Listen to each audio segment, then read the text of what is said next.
নমস্কার, তিয়াশা রান্নাবান্নাতে আপনাদের সবাইকে স্বাগত।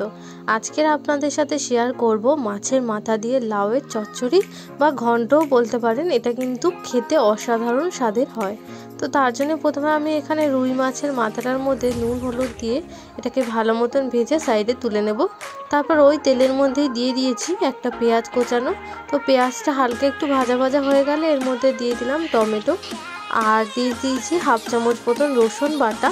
তো দিয়ে কিন্তু এটাকে সমস্তটাকে খুব ভালো মতন করে কষিয়ে নেব, যাতে রসুন পেঁয়াজের যে কাঁচা গন্ধটা থাকে সেটা চলে যায়।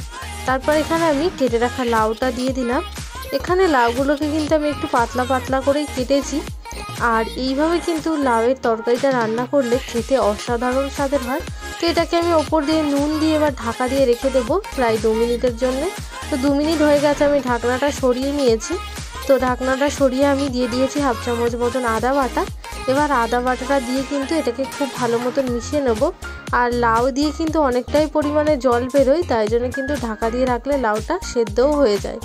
তো তারপরে এখানে আমি হাফ চামচ হলুদ গুঁড়ো হাফ চামচ লঙ্কার গুঁড়ো দিয়ে এটাকে কিন্তু খুব ভালো মতন কষিয়ে নেব প্রায় 1 মিনিট মতন।